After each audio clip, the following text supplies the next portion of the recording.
Hello and welcome to the newest Talking Dogs Meets. Yes, indeed, here we are on a wet and cool October morning, but we're in South County Dublin, Shankill to be precise. They didn't want me going too far from home. I think they're afraid I was going to charge too much mileage. So we're here in Shankill and we're talking to a man with a great history in the sport. Not only does he have a great history in the sport, but his whole family has a great history in the sport. Yes, I'm here about to talk to Gay McKenna, son of the legendary Gay McKenna, but a man who has a fair history in the sport himself.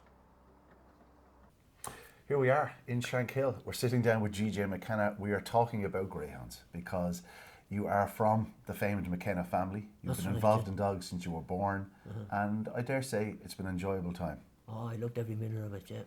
So we grew up, knew nothing else. I loved it, you know what I mean?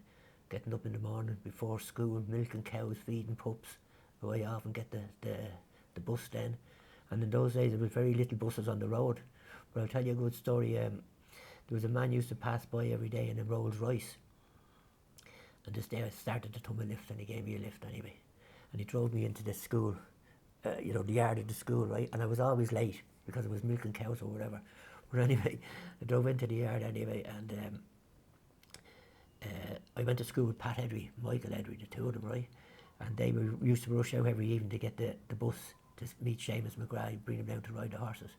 And Pat Henry turned to me one day, he says, Jesus McKenna, there must be some money in the dogs. he thought it was bad, or I let them think that, you know what I mean? Phenomenal. Obviously, you don't speak with a country accent. Your father was from Birr, County Offaly, but moved up to Dublin at an early age, and you've been in and around Shankill, Cabinteely all your life now. All my life in Cabinteely. I left the Kennels about 12, 13 years ago, but we had this house maybe, 25 years before that. But I always had the Kennels in Cabinteely, you know. And I've never been to Cabinteely since. Broke my heart to have to go. Yeah. Not to have to go, but you know what I mean. Settle out, they were all looking for money, so they had to go. Time was time. That's what had to be done at the time. You mentioned there milking cows and whatnot. You know, like I see Cabinteely now and Shankill, both built up areas, and you go, there's no green areas. Where were you doing cows? But it was a different time, obviously enough. Dublin hadn't moved out per se, so it was very much village life. Oh yeah. But sure, I had a horse too, we called him Silver, and I used to every weekend get on the horse and you could ride up the roads and all, not bother. There'd be no traffic, you know what I mean? We used to have great fun. Myself and Alan Young, he was a great young lad with the horses as well. He actually worked for Michael Stout afterwards, and we used to bet on a Sunday who'd be the best man up the hill, you know what I mean? And so all the young ones. You didn't bet against Pat Edry then, no? No, I didn't. When Pat went to England then, that was it all over, do you know what I mean? But he done some job, didn't he? Yeah. He was a great jockey. Unbelievable jockey. He got a few nice turns as well now. Who, me? No, Pat, just he was with the right men, you know what I mean? Oh God, yeah. Was it Grundy he rode, I think, wasn't it? We would have ridden for Sangster anyway at that stage. Yeah. But now Michael, his brother, he went over national hunt, and the poor devil, he broke his leg, he got injured, so he retired, and then Pat took him on as a, just to give him a job or something, do you know what I mean? Well, he should have got involved in the dogs, because there's a lot of money in it, Rolls Royce money, you know? Yeah. Obviously, you grew up training greyhounds, walking greyhounds, like you're still fit as a fiddle. It's never been a hobby for people. It's a vocation. It's something you just have to do. Oh, it's a disease, isn't it? Yeah. Like I was just making it up there. 14 Derby finals my father had, right? And I was lucky enough to handle every one of them. Yeah. And it was only the boys, you know what I mean? But then there was another dog came, Johnny Bassett's dog, a yellow printer, in '68. And Johnny made me his head man, and sure I was as proud as punch going into Shelburne, do you know what I mean? 68, you would have been late teens, late teens? 17. 17, wow. Yeah. But Johnny loved boxing, and there was a great boxing match up in the stadium one night with a fella, Gus Farrell and Ski Mullen. And Johnny heard about it, right? So Johnny and myself went up to the stadium, and anyway, after the fight, like it was only amateurs, but they'd be thrown in coins into the ring and the whole lot, and Johnny said to me, Jerry says, there's 2 fivers, and it was English fivers at the time, right? And there was a difference in the money. And he says, go up there, he says, and throw them into the ring. And he says, if anyone asks you, tell them it's from the great Johnny Bassett. Johnny loved himself, you know what I mean? Yeah. So I said, right, oh my God, right. I saw all these young lads, the people thrown in, they were snaring it. So I said, hell, I put the 2 fivers in my pocket. Did you have it on a dog? No. I did a couple of good weeks now dancing after that, you know what I mean? Yeah. Obviously, your father, when he moved up to Dublin, he was, as a young man, he was only a young fella himself. That's right. When he first went out training himself, you were telling me that he first set up in Temple Oak, where That's right. like only a matter of a few hundred yards up the road from where I was born, or reared, should I say? Yeah, himself and Peg, which was married to Tom Lynch, the two of them moved up there with their father, right, and their stepmother, whatever. But they decided they'd move out, and they moved to Michael McKenna's father, Paul McKenna, and then they looked after him. And then my mother always told me that when they decided to get married, my grandfather said, "You're not taking my daughter unless you have somewhere for her to live." Yeah. And lucky enough, he went to the dogs. He set up 2 dogs and got a few quid, and he bought Captain Teely, and that's how it all started, you know. When was that? Like, that's obviously before you were born. 1948, yeah. Well before you were born. Well, 3 years. 3 years. Not that long. You're looking well for it. And the rest, they say, is history. Yeah. Obviously, he was a very, very hugely successful trainer, legendary trainer. 4 Derby triumphs. Like that's well and truly on the record. But it probably didn't come straight away. He was probably setting up a job here and a job there to try and keep the bills paid. Oh yeah, he was. They were good. He was a good man to have a few quid on. Do you know what I mean? And they touch wood, 9 times out of 10 they won. Do you know what I mean? Yeah. They'd be very unlucky now. They'd come up against the champion if they were beaten. You know what I mean? But he had to gamble to get a few quid. But sure, like the derbies in those days, they weren't worth that much. I remember when he won the derby for my mother in '65. 65. He was after building a bungalow, and the bungalow cost $2,000, believe it or not, at that time. 4-bedroom bungalow, and the prize money was $2,000. But he was after borrowing the $2,000 to build the house. Yeah. So he was lucky. You know what I mean? More or less got it for nothing. Yeah. And then Ger took on Ballyone Chief for stud then. A fellow named Hopkins from up here in Kiltiernan and bought him, and Ger took him on for stud. But that was the first real touch he had. You know. Ger and Gay are first cousins. Oh yeah. Oh, they used to fight like tigers, but if you said that against one of them, you were in trouble. Do you know what I mean? Oh, they were great people. There must have been a great natural sort of competitiveness. Like, it's one thing having a rival, but to have a rival in your same family, and it means a lot to them, you know. They were proud men. Well, I remember your father interviewing my father, and he said he was asking about was there rivalry between them, and of course there was. Yeah. Do you know what I mean? But after that, it was all over. Do you know what I mean? Yeah. But they'd sulk for 2 or 3 days. Then they just, if anyone said anything bad about them, oh my God, the heavens had opened. Do you know what I mean? And then for Tom Lynch, obviously, to marry Peg. Yeah. And he you 4 Derby winners. There's an awful lot of Derby winners in that one family. Yeah. How was the rivalry between Gay and Tom? Well, I don't think they weren't the best of friends for years. Typical, you know. Tom came up from Kerry, and he worked for my grandfather. Yeah. That's where he met Peg, and there was I think they were, you know yourself. But anyway, they didn't speak for years, but then they did. But you know yourself, dogs, they fall out all the time, you know. And for them both to end up in 4 Derby successes, it's amazing. Yeah. Obviously, Tom got his 4 probably before Gay won his first. He did. He won 3 with Spanish Battleship. That's right. Was it 53, 54, 55? Yeah. And Spanish or Russian gun was in 1968, I think. 68. Okay, so your father had already captured He'd won 2 at that stage. Ballyone Chief and always proud. Yeah. Talk to us about those from your earliest memories. You just told us your age there now. So 65, you were young. Oh yeah. You know, but you would have remembered, like, you were what, sort of 13, 14, 15, around that, yeah. When I was driving to London at 17 or 18 with 20 dogs in the back of the van to sell them in Hackney, and then went on to Wolverhampton. Look, I tell you one thing, it was hard work. Because this is something that's come up a few times around that era. I remember speaking to Brendan Matthews, and like that, the sales in England were a great way to get a few quid. Yeah, to keep the train rolling. That's right. Yeah. But there was times now you'd come back with the van full of dogs as well, you know. And it wasn't a happy journey, do you know what I mean? I remember I was in West Midlands there, Cradley Heath one day. I bought over 10 or 11 dogs on my own now. Yeah. But my father was there, and I couldn't sell a dog, right? So there was this lady there. Anyway, she said she'd take the dogs for me, and because I had no transport home, right? So I said I'd get the train. But in those days, you had to change when you're going from West Midlands, you had to change in crew and get a different train, right? So I had all the dogs leads and all, so I decided I'd go into first class, sneaked into first class. because I didn't know, smell the dogs off you, whatever, right? Yeah. So then I'd fall asleep. And I ended up in Liverpool. So all I have is 55 quid in my pocket. How am I A few going- leads, good leather leads. Stop. But anyway, I went to the first taxi driver and I said, would you drive me to Holyhead, please? He says, do you know how far that is? I said, I haven't a clue. He says, it's 110 miles. And this is 11 o'clock at night and the boat's going out at 3:15 or something, right? So anyway, I said to him, no, he says, I wouldn't go that far. So anyway, I said, what about this? Went to the second lad. No, third lad. He said, no, he's lucky enough he didn't ask me for money. Yeah. But anyway, he said, right, I'll drive you. And fair play to me, drove me. We get there about 2:45, right? I think the boat's going out at 2:45, but it's not. It's going out at 3:15, thank God. But we couldn't find a way into the place. Yeah. Anyway, got in there and I said, hold on a minute. I ran and got a ticket. Ticket was 21 quid. I said, now I'm in trouble to pay this taxi driver, you know what I mean? But lucky enough, I had a watch that was after being bought for me for my anniversary, right? And it was worth about 100 quid. It was supposed to be diamonds in it. So I went out and I gave him, man, whatever change. And there you go, young man, I said. And there's a watch. I said, I'm skint, good luck. But my father was on the boat. Yeah. I hadn't even the price of a cup of coffee. He was on the boat after 20 grand in his pocket. He was after selling the dog for, and he was in one of these cubicles, and me had to sit in the coffee bar all night.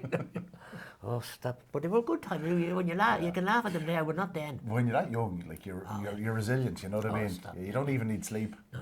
Although you got some on the train. Yeah. But Johnny Bassett was the best of the lot. I used to go over to Johnny, and he lived in Solihull. Mm-hmm. And Johnny, as I said, he loved himself. He was a gentleman, though. He was having monkeys and grands and dogs in 1968 in Harold's Cross. And Jim Mulligan was laying him all the time. Deposit for a house back then. You could buy a house, you know what I mean? And there was no one. If he lost a few quid, he'd say, should we get it back tomorrow? Yeah. But he had what do you call them, markets for selling fruit and all. So that was cash all the time in London, do you know what I mean? Oh yeah. He was Taxman wasn't seeing much of it, is what you're saying. Oh, he was a great. I think it's okay to say that now. Yeah, Isn't yeah. it? Oh yeah, he was a great punter. Yeah. Oh, yeah, do you know what I mean? Yeah. Anyway. Obviously, when we often speak to people with the Dublin background, and Harold's Cross is their home, but you would have had to pass Shelburne Park to get to Harold's Cross. So Shelburne Park was very much where Gay sort of based himself a lot. With the type of dog he had as well. Yeah, that's it. But the type of dog I had was no good for Shelburne. Yeah. You know what I mean? I'd say the majority of my winners were in Harold's Cross. And sure, I loved the hurdle racing, as you know. Do you know what I mean? Yeah. As I said to someone this morning, I went to National Hunt Route. Yeah. But ironically, your great rival over the hurdles was Thomas Lynch. Tom Lynch's son. That's right, yeah. Thomas. But like I always say, it's a great thing to waken up a dog. Yeah. Do you know what I mean? To sharpen them up, run them up. And I mean, I know there's big trainers bigger than me that put their dogs over hurdles. And we had it in such a way. Paul Hennessy always schooled them over hurdles. My grandfather schooled all his dogs over hurdles. No, remember your grandfather, alive and sharp, yeah. And David Murray's father, Francie, yeah. he always put them over hurdles. Do you know what I mean? So you go down to, I'd go down to Mullingar on a Monday morning, and lads would be all there, you know what I mean? And it was great, like, you were going to have a few quid in the dog, put them over the hurdle for 2 or 3 weeks. You never won a national. Who? You. I did, I won Did two. you? Won two, yeah. Well, there you are now. I won with Yacht Club. Yeah. Yacht Club, and one for Elaine Parker. What was his name? 2000 was. What was his name? And he won the Galway hurdle as well, yeah. Yeah. I forgot his name, but anyway. Yeah, and then I won the marathon with Let Us Know, and she was second the following year. Yeah. She stayed forever. Didn't she? She'd have stayed a mile. Oh, she would, yeah. And God bless her, you couldn't put weight on her. Yeah. She was a big frame of a bitch, right? She was 60-pound weight. She was a big white bitch. And I reckon she should have been 64 or 5. Yeah. But when I got her from me, I was afraid to put weight on her, because if you got beaten then they'd say, what does he know? Yeah. You know what I mean? Yeah. But she would. There's not too many people say that to McKenna now. No, I know that, but they'd have some reason, do you know what I mean? You know, but she could run out that bitch. The best dog I ever saw though was Postal Vote. Yeah. Oh my God, he'd some back straight pace. And Skippy Gilbert, Skippy says to me, he says, what was the best dog you ever saw? I said, Postal Vote. He says, I'm the same. He said, second in the Derby. He was anti-post favourite. And beaten by one of Jer's. Beaten by one of Jer's. That's right, yeah. No, he was beaten by So Lame. So Lame. Yeah, Reader's Choice beat us. That's correct. Yeah, Reader's Choice with a Bashful Man. Yeah, you got to remember this is all before my time. I know that, Yeah. yeah. You're only I have to get a pass. You're only a gosh soon. But what was I going to say to you? Oh yeah, the postal vote. My God, he had some pace. He won the Sarwich and Navan broke the track record that night that he won it. But I've never seen a dog with such pace. It was what was his name? A man from Tipperary sold him in the sales for 500 quid to my father. And Austin Hastings was a big builder here in Dublin. He asked my father to buy him a dog. He used to train, Tom Harty used to train dogs from. My father said, I've a load of dogs here. He says, I've too many. He says, I'm after buying a dog for 500 quid. Just give me the 500 quid and you can have him. And that was the history of that dog. Yeah. Oh, he was a flying machine. That was one of your father's great strengths was he had a great eye for a dog. Yeah. You know, they didn't always just land in his lap. Like he would go out looking actively for a dog, and he had a great eye. You know, almost like a scout. You know what I mean? He could find it. But like when you think of him, it was Sean Miller. Like he'd only won an unraced trial stake an unraced puppy stake in Kilkenny, and he tried to buy him, and fair play to them, they wouldn't sell him. Yeah. And sure, he went and won the Derby too. He was a beautiful brindle dog, smashing looking dog. You know, I was there the night he won the Derby, but sure, that would have been 5. Then it would have been equal with Graham Holt. Yeah. I don't think Graham's finished yet. No, that's the problem. He's a great trainer. Let's go back to '65 though. That first Derby, your father had obviously plenty of Derby dogs up to that point. He'd reached numerous finals, but Ballyowen Chief was the first to get over the line. Tell me about it. There was 2 dogs there. There was Ballyowen Chief and a brother of his, and the man that owned them, I think he needed money or something, and he decided to sell them. So my father had a few quid and he bought the 2 of them. I don't know what happened to the other dog. I think he might have been sold to England or something, right? So we put the dog's name and my mother's name, and the rest is history. But he also, believe it or not, my mother owned a Monolith Champion, which was a great dog. But the same story, he'd bought him off Bertie Hatton down in Enniscorthy around your area. And my father's area. Your father's area, sorry. And he bought him there anyway. I don't know how much he paid for it, wasn't much anyway. And couldn't get the dog to eat. Couldn't get the dog to eat, no matter what you gave him. Brought him to veterinary. There was nothing wrong, he was healthy as hell. But we thought maybe he was just waiting, you know, to settle in and all. Yeah. But 2 or 3 months later, he wasn't settled in. But yet he wasn't losing weight, but he looked wrong, sorry. Yeah. So anyway, he ran in the Derby. I think he finished second in the 3rd round or something. And anyway, Dickie Mize was a trainer in England, and he rang my father looking for a dog. My father told him the whole story about Monolith Champion, right? And he says, right, I think he sold him for the same money he bought him for, right? And he rang Dickie about a week afterwards. He says, well, Dickie, how's that dog settling in? Jesus, Gay, he says he'd eat stones. He's eating everything around him. Eating everything around him. Yeah. And he turned out to be a great stud dog afterwards. Great, I was going to say, he left a lasting legacy. Like even now you go back through the pedigrees of dogs and you come to Monolith Champion. Yeah. Jack Mullins had him at stud, I think, up in the north there, Newry. Brendan's father. Yeah, that's right. Of course, yeah. I palled around with Brendan years ago. Yeah. We used to go to Clonmel together, and the crack was 90. Tell you what, there'll be some battle to get word in. You won't believe this. This is as true as God. I never spoke till I was 11. Oh, that's gospel truth. You're making up for it? Ger always said to me when he'd collect me to go down to Borskane on the holidays, right? He'd say to me, Father, I can't understand that son of yours, he says. He says he won't open his mouth until he passes Newlands Cross. And then he won't shut up till he comes back to Newlands Cross. And once he comes back to Newlands Cross, he stops again. But that's good training. Your father he had you warned not to tell anyone about the dogs. And once you passed Newlands Cross, you knew you were clear. Always proud the following year to Ballyowen Chief. Yeah. That was the second Derby success. Like buses, they came quick. Right after each other. Yeah. Tiger Chief was second in '66. A chap by the name of John Hughes owned it. So first and second for Gay that year. First and second, yeah. John Hughes owned it him. He was a vet, a good vet too. He used to be at the horse or something, right? Well, he had great breeding at that time. His father was into the dogs. Now they were from Kilkenny, and you'd think he was going to win it. He was very fast away, you know what I mean? But he just always proud, just came up and got him on the line, you know. And then what was next then? What was it? Monolith Pride. Monolith Pride, yeah. He was bought off Bertie Hatton as well. Yeah. Down in your father's place, and he came up from Tralee. He'd only qualified to race, right? And Dave Cahill, American, he was a great friend of Pat Dalton's. He rang my father to take him to train him for the Derby, right? And he wasn't going to take him because he's a fierce bad trial in his card, right? So he says, So look, he'd take a chance with him anyway, right? Brought him up anyway. And he was terrible hyper, fierce hyper, right? So my father said, there's only one way you can get this dog right, and just keep him on the lead and just walk him. And he improved, right? And I couldn't see, you know, when you're young and not as clever as your father, I couldn't see how he rang, Dave Cahill rang him 2 days before the final of the derby. He got trapped for in the final, right? And he said to my father, well, Gay, he says, what do you think? He says, you better come over. I couldn't believe it. The dog flew out, beat Jer's dog, 2 or 3 lengths.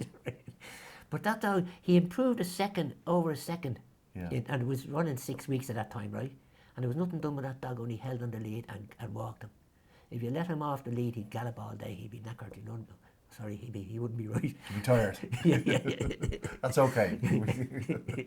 But he was a good dog too, but just only got the 525. Yeah. And it was Pat Dalton, believe it or not, that got the Derby moved to 550. It was Pat Dalton because, you know, 550 was the race in America. He set the wheels in motion, yeah, is what we say. And then few people rode in behind him. Yeah. And the breed has changed since then, of course, because people are looking for the little bit extra stamina. Now it's actually really coming back to being a speed test in Shelburne now to 550. But you can see it though, you know, it does make a difference, doesn't it? It makes a huge difference. It takes a little bit of the lottery out of that opening corner. You need that extra 25 yards to sort yourself out. Yeah, correct. You know, but I love the marathons and all. It's great, isn't it? I think it's great. You know what I mean? But there's not enough of them. Not enough of the races here. So we won the marathon as well. Did you? Yeah. Bitch called Weave McGregor. She used to drop herself out. She came from 15, 20 behind, Brilliant.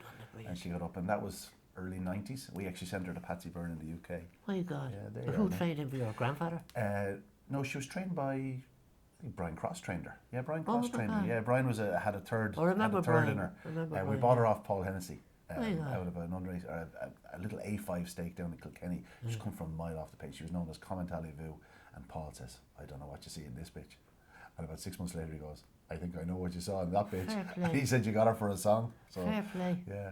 That's we had great. great crack with her. She was favoured for the TV trophy at one point. Let's get back to, I want to mention Always Proud there. I said something to you before we started recording. To this day, Always Proud is the last Derby winner to sire another Irish Derby winner. My God. Because he was the sire of Own Pride. My God. Yeah. Hard to believe that 60 years later that hasn't been beaten. Yeah. You know, hasn't been achieved again. More in the history books, huh? Yeah, we've never a few have gone close over the years, but your father, he had a record of throwing a few that made it at stud. Yeah, that's right. Yeah, but not too many now. Yeah. You know what I mean? But I always thought Postal Vote never made it at stud. Never made it at stud. And he was a brilliant dog. And you would have thought he was the dead certainty to do it. Yeah. There's a thing now. That bitch, the Catsrock Daisy, the won the Derby in '72, right? We bred her to Soul Lane, which beats Postal Vote in the Derby before that, right? And useless.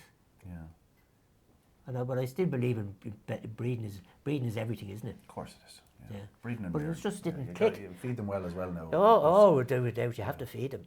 I always say, if you don't look after them, they won't look after you. Yeah. You know what I mean?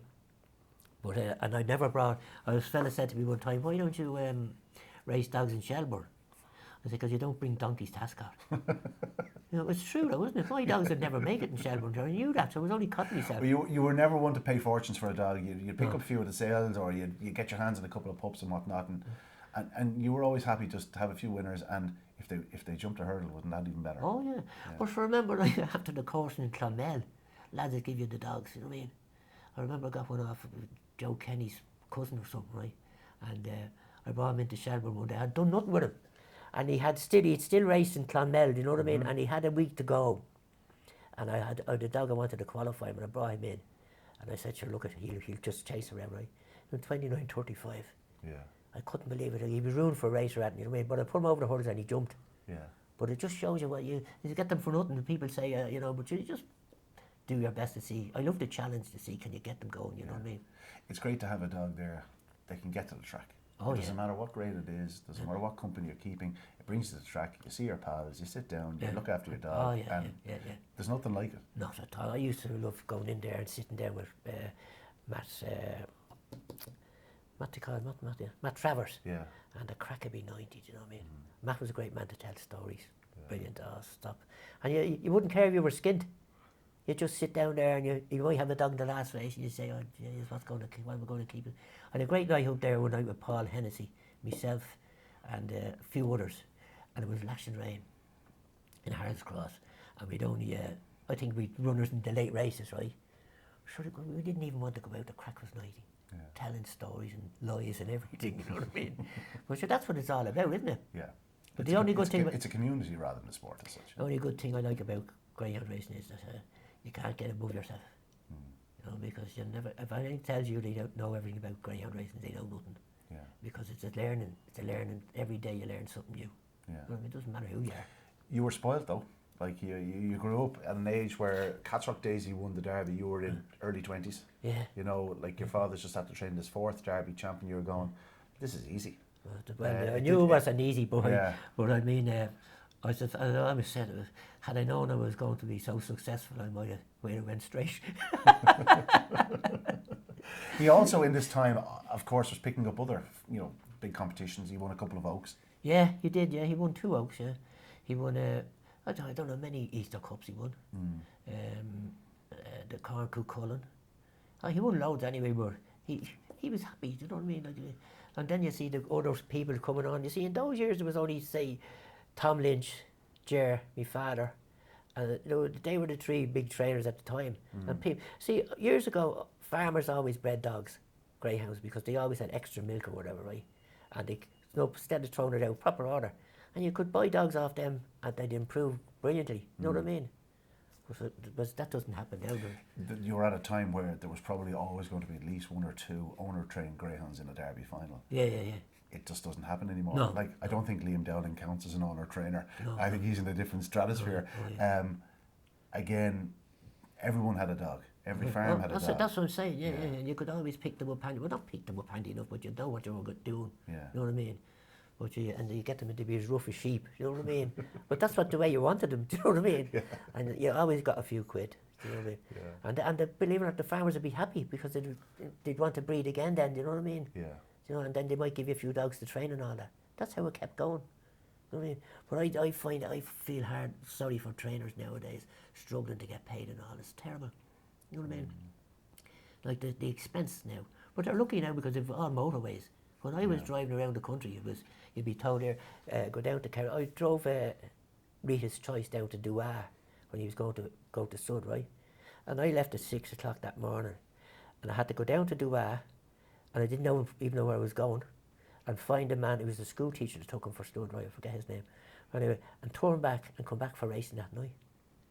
On old roads. Was it 4.5 hours down? Oh, it was longer, I suppose. I can't remember. Do you know what I mean? But I remember the woman, she gave me sandwiches and a cup of tea, and I was happy. And it was back in the van and back up to Dublin. Yeah. And they were on the old roads. But you knew nothing else. Everyone that had a dog did mileage. You have to be a good driver in this game. Oh, yeah. I used to love driving. Sure, I learned to drive in Tipperary, out in the fields there, and they were making the hay, and there was a Volkswagen Beetle. Was this down in your time when you were with Ger in the summers? Yeah. Kieran Carey, he was a great hurler as well in Mackie's time. Yeah. They used to come up. They all helped each other to make the hay and all. And my job was to go into Mam's house, which was Ger's mother, and get the brown bread and the butter and the billy can of tea. And oh God, it was something people don't understand that. You know what I mean? You sit in the sunshine and you sit beside the bale of hay and you're eating it's something you dream about. An age of innocence. Oh, well, if the sun was shining, it was a bonus. Well, I tell you, had I not been in Burstacane all those years, I don't think I'd have had a youth, you know what I mean? Because you were at home, you were getting... when I go to school, there was a guy, a Christian brother there, he was from Tipperary. And because Mackie was a hurler, he thought I should be a hurler. And if I didn't go out to play hurling after school to practice, right, I was biffed when I went in the next morning, slapped with the leather, right? And if I went and played hurling and went home, and the cows weren't milk ratting, I was in trouble at home. You know, so it was a double-edged sword, you know what I mean? Yeah, it was a tough life. Stop. But I enjoyed it, you know what I mean? I enjoyed it. You always had a few quid, you know what I mean? Yeah. The owners would be coming and I'd be giving you a few quid or whatever. I'll tell you a good one. In 1980, I got sick, right? I got leptospirosis from the dogs, right? And I was in hospital in Vincent's. And they were all called in. No chance, you know, this, that, and the other. Seriously, yeah. And it was anointed and all this laugh. But anyway, I was getting a bit better, you see. My father used to come in, it was the Racing Post at the time. And he'd come in, Well, yeah, the racing post. And he'd come in, he'd sit beside you in the bed, right? But he'd never talk, right? He'd just sit there and read the paper, right? And I was getting a bit fed up now at this stage. And I says to him, I said, here, son, will you do me a favour? He says, I'll do anything for you, son. What is it? I said, there's a score. I said, go into the next room, I said, and see, is there anyone as sick as I am? I said, have a score double for me. But that didn't go down too well now, do you know what I mean? But it's only fun, isn't it? You've had many great nights in the sport. Sure. Obviously, we're talking about some famous names. Is there any that stood out, sort of, that weren't, as you called, household names, but you remember back fondly? Dogs, I mean? Yeah. Well, or people, or any stories, or whatever. Oh, yeah. Well, I had a great time from Matt Travers. He was a brilliant crack. You know, there was no bull crap about him. Do you know what I mean? He'd tell you as it was, you know what I mean? He always told me, he says, tell them what they want to hear, and that'll be it, you know what I mean? But who would stand out? Jerry would stand out, definitely, and Josie. Yeah. I had great times with them, you know what I mean? Jerry used to bring me over to his, I used to go over with Jerry to Boar. Josie was from Boar, right? She was a hairdresser. And I'd go over with Jerry, the collector, and this, that, and the other, right? And her father was an undertaker, a lovely man, but they had a big, huge kitchen. And Jared said to me, now, you know what you have to do when you go over here? And there was a song by Cliff Richard had a song. It was called The Young Ones. Yeah. And Jared loved that song, right? And he used to put me out in the middle of the floor. I was only 10 or 11 at the time, right? And I had to sing that word for word. And if I didn't sing it, there'd be no chips on the way home. Do you know what I mean? Were you a good singer? Not at all. I think it was Jerry used to love the crack. Because we found out another one of these, the Declan O'Donoghue, who's a successful songwriter. So if you could sing and Declan could crowd the song, we could have a thing going here. Nah, he couldn't afford me. Obviously, you were a bit older than Jer's kids, so you spent a lot of time down there. Like, you were very close to them. Oh yeah, but for Jer and Josie weren't even married when I was down there. Yeah. Know what I mean? Yeah. And another time I was in Crow Park. Did I tell you that story in Crow Park? And Mackie they'd won that day, right? My father. This was when there was real old hay barns and all. Like, Mackie's only after passing away last week. Yeah, so I was at his funeral there on Sunday, poor devil. I was a gentleman. But anyway, father said to me, there's Mackie now. So I knew him because Mackie used to give me 2 shillings every Saturday to wash his car. So he says to me, go down there and shake hands with your cousin and the whole lot. Right? So I ran down anyway. And sure, I couldn't find him anywhere. Your people used to go in on the pitch. So anyway, I said, oh, jeez, what am I going to do? Anyway, I turned back looking for my father, so I couldn't see him anywhere, you know. Anyway, I'm going out, and you won't believe this. There must have been 80,000 people in the place, right? I'm going out the gate. Who would I walk into? Jer and Josie. And I said to Jer, says, what's wrong with you, young man? I said, I can't find my father. I know where he is, he said. And he brought me up to the pub, and there's my father singing songs with the rest of me. He didn't care if I never got home, do you know what I mean? But Jer was a great man, yeah, brilliant. Not only a trainer, but, you know, a gentleman in every way. I mean, he'd do anything for you, you know what I mean? Yeah. Now, he'd rear up on you too, but that was only good for you, you know what I mean? Yeah. But I loved it, Jer. So between Jer and Gay, you handled some champions over those years? Oh, yeah. I loved it. But you know what they say, and still they gaze and still the wonder grew, how one small head could carry all he knew. William Wordsworth, by the way. Yeah. That's a quote you turn to. That's going to be on my grave. Yeah. You've no dogs at the moment. I'm looking out at your kennels as we speak. No. Always on the lookout for one or two. Oh yeah, always, because I had a couple there anyway. I sold them on or whatever. But you say I'll take a rest now, but you don't want the next day you're looking for something. You know what I mean? And I love it. You get scratchy feet. You're ready to go again. Hit the pavement. I just love the challenge of getting a dog looking well and that, you know what I mean? Even if he never ran, in a way, maybe he hadn't got the engine, I'd still try and place him somewhere, you know what I mean? Obviously they're very close to your heart, but they're a great breed. But what I used to love was, as I said to you, getting them over the hurdles and sharpening them up and all, and like it might take I'd always plenty of time, I'd always give them time, I'd give a dog 12 months if he needed it, because you can't tell a dog when he's right, a dog will tell you when he's right, you can see him, you know, coming, and that's when get your few quid or whatever. I mean, it doesn't always work, but it doesn't always work. Oh, but so what you're basically saying is we'll keep an eye out. Gay McKenna is going to appear in the card again fairly shortly. Oh, well, hopefully. It won't be in a competition though. It'll be a handicap.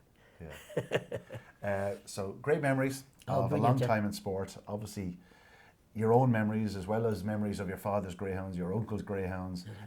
Owen, of course, after winning a couple of derbies, a cousin of yours. He'll have to keep the flag flying. Yeah, but you're proud of him. Oh, without doubt, so why wouldn't I be? Yeah. Proud of him, definitely. Yeah, I spent a few hours with him there the other day as well. Good form, he's in great form, thank God. So he's only a young man, he's still, I don't, he'll have to beat Graham Holland. We'll have to get him a few dogs. You wouldn't mind trying? But I can tell you one thing now, fair play to Graham Holland to come over and take us on in our backyard and do what he did, you know what I mean? You have to be, and I saw his dogs there, oh my God, they were shining. Yeah. Brilliant. So, I mean, fair play to him. As you say, you need luck in this game, but you need to have the right stuff yeah, about you. Yeah, I remember a fella saying to me when Camelot won the Derby. Do you remember that horse? Went for a Triple Crown. He fell was it Joseph O'Brien rode him in the Derby, the Epsom Derby? Around that time, yeah. Yeah, and anyway, the horse came from a mile behind, right? 2 furlongs out, Joseph pressed the button, boom, won, right? And I was standing there, the fella in the betting office, and he says, you know what, he says, I could have rode that horse myself. I said, let me tell you one thing, I said. Oh yeah, and they were kicking up while Joseph was riding the horse. Yeah. You know what I mean? So let me tell you one thing, I said. Do you see that Coolmore? I said, they are geniuses. They wouldn't put that young lad up on that horse if he couldn't handle the horse. And I said, not only that, I said, his father knows what he's doing. And I said, you see the way, I said, you'd think it was Lester Pickett rode that horse, the way he rode him. And he was interviewed afterwards, and he says, Joseph, and his mother was interviewed, and she said, at the interview said, interviewer, I think it was Mark Chapman or something, he says, tell me, he says, did you speak to Lester? She says, yeah, she says, we rang Lester yesterday for a bit of advice. And she says, and what did he say? You have plenty of time. Right, you know, it's true genius. Yeah. You can't beat it, sure you can't. Yeah. It's no fluke. No, not at all. No No. So he's going to be a champion trainer. Well, he is, isn't he? Yeah. He won the Melbourne Cup twice, I think, didn't he? Has Aiden won it? Yeah. Oh, Joseph. Joseph. Yeah. Anyway. Get back to the dogs. Yeah. Still a bit of life in the old dog yet. You're looking to keep going back. Shelburne Park is a very new place. Yeah. The last time I was there with you, we spoke again. We were on camera. That's right. And some great memories in the place. Oh, stop. Yeah. Sure, I remember your father. Father and myself would be the same age, I'd say. Yeah.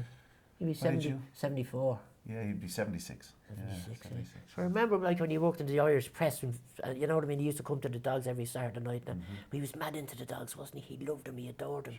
You grew up around them. That's, Yeah. Once it's in your blood, it doesn't escape. And I knew your grandfather as well, Eugene, wasn't it? It was Eugene, yeah. Yeah. You liked to set up one as well. Oh yeah, he was good. He was good, yeah. But you see, in those days, you could get good money on in Shelburne Park on a Saturday night. But you had to have the dog, but you'd know what you had going in. You still have to have the dog. Oh yeah, That's the thing. That doesn't change. No, but you couldn't. You'd meet Shergar in there on a Saturday night. Now you couldn't bet a dog. You couldn't. You know what I mean? You would. He might have stood out, Shergar. He had a big white blaze. But you know what I mean? You'd need a dog as fast as Shergar to take them on. Yeah. I mean, but you can imagine Johnny Bassett in '68 having a grand on a dog. Yeah. I mean, you could buy a good 4-bedroom house for 2. Yeah. You know what I mean? But it just shows you fearless gamblers, you know what I mean? Different times. Oh, yeah. And again, you could get it on, there was probably 25, 30 bookmakers there. Oh, that's right. The Fogartys, do you remember? The Dorkins, Mulligans. They were brilliant. Jim Mulligan. Yeah. He was laying Bassett all the time, no problem. And there was no messing, not come back tomorrow, you got paid, you know what I mean? Yeah. Brilliant. But like, you can't believe it, can you? Like if a fella had £1,000 in his pocket today, he'd think he was flying. Yeah. And he had, Johnny Bassett had thousands, you know what I mean? And like as you say, in comparative, like it's like having 100, I must tell you, grand in a dog. I was over in Solihull with him once, right? We used to go over the odd time, right? And bring on the dogs, and he'd meet me at the train in Birmingham, and up to Solihull in the van. He had a big Bedford van down there, right? And I was flying back this evening, you see, this is true as God, I was flying back this evening, you see. And Johnny said to the chap that was looking after the dogs, he says, young man, he says, take out that Jaguar, he says, and shine it up, he says. I'm bringing Jer to the airport right here. So there anyway, and he says, and put it in the shed, in the barn, right? And the pigeons all done their number 2, will it? And he says, Jerry says, you'll have to get a taxi. He says, I'm not going to drive you to the airport in the van. Oh, he was brilliant to do. But anyway, What else have we got to talk about? I don't know. I think we basically covered a lot there now. To be honest, GJ, I dare say we could have done this in 3 parts. It's I want to ask you this. You might think this is funny. I was often thinking of writing a book, right? I just listened to this, right? Now I've no money to write a book, right? But I was thinking now, if I wrote a book, if I got someone to ghostwrite it or something, right? If I gave them 50%, no. If I gave 50% to the Jack and Jill Foundation, right? 30% to whoever wrote it for me, and 20% for me. Wouldn't that be a fair deal? seems like a fair deal. Well, I'd like to look after it. I don't want money, do you understand? Just to cover expenses or something. So you're sending out an ad here in this. I'm you're sending looking out for a an ad, but ghostwriter, I think you could maybe do it I think I'm a busy man. for 30%. How many are you planning to sell? Well, I'll tell you what you can do then. You can have 40% and I'll take 10. Okay. Deal. GJ, what did Wordsworth say again? What, sorry? What did Wordsworth say again? Oh, and still they gaze and still they wonder grew how one small head could carry all he knew. G.J. McKenna, Virgin Television, Shankill. There you are. I think that's the best way to finish it up. GJ McKenna, I could have spoken to him all day and all night.